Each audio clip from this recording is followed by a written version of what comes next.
This podcast is sponsored by the Fargo-Moorhead West Fargo Chamber of Commerce, announcing the return of the Midwest Economic Outlook Summit February 8th, in partnership with 25 co-hosting chambers and communities across 5 states. The summit will bring together industry leaders, policymakers, and economic experts from across the nation to discuss pressing issues facing the Midwest region and country. Learn more at fmwfchamber.com.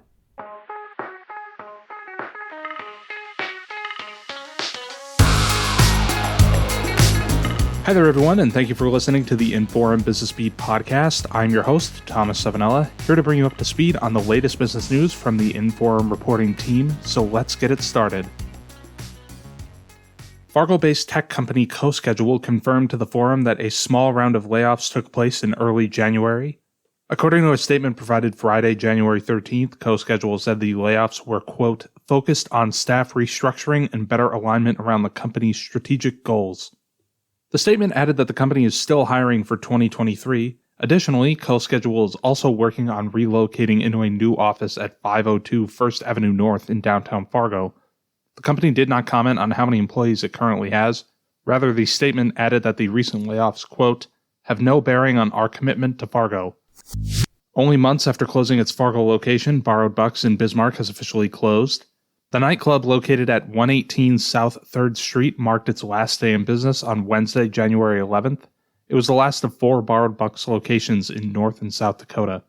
Warren Ackley, Randy Thorson, and Brad Erickson, the 3 partners involved with the Bismarck location, decided it was time to move on after a decades-long run with the location.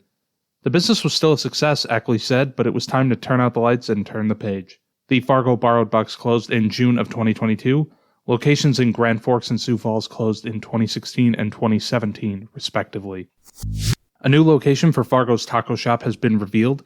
The taco shop will open at the current Mi Familia Taco Company spot at 4474 23rd Avenue South in Fargo, owner Troy Thompson told the forum.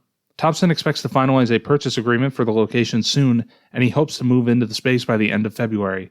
Mi Familia co-owner Juan Mondragon said the business has been strong, but he was prompted to sell because operations have become increasingly difficult.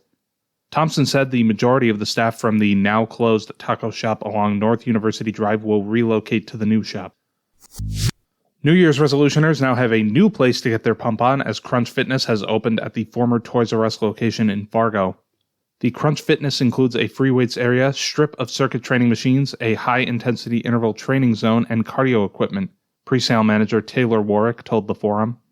Additionally, Crunch Fitness has a group training studio for Zumba, Pilates, and yoga, as well as a ride studio. For relaxation and recovery, Crunch Fitness offers hydro massage beds and tanning rooms. Memberships at Crunch Fitness range from $9.99 to $29.99 per month. The gym is open on a 24/5 basis, meaning it opens at 5 a.m. on Mondays and doesn't close until 11 p.m. on Fridays. Weekend hours are 7 a.m. to 9 p.m. Well, as is starting to become tradition on this podcast, we're closing out this week with another small-town success story from Tammy Swift. Late last week, Tammy brought us the story of Dina Bishop, otherwise known as the Sugar Mama. Bishop is a cottage baker based out of Hendrum, Minnesota, where she is breathing new life into an abandoned school building.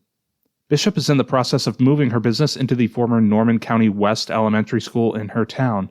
In 2021, school officials made the decision to close the school when enrollment fell to about 50 students. Wisely, however, they opted to keep the school's commercial kitchen intact.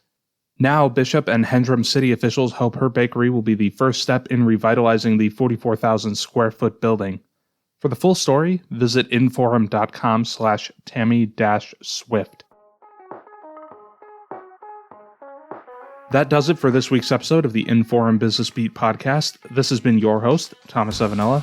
Tune in again next week for all the latest news. Plus, we'll have Fargo Housing and Redevelopment Authority CEO Chris Brungart dropping by to discuss affordable housing in the metro. Until all that, stay up to speed by visiting inforum.com/business. Get 3 months of local news for just 99 cents a month. You'll get unlimited access to the news you need to stay engaged and connected to your community. Visit inforum.com/subscribe now to get 3 months of local news for only 99 cents a month.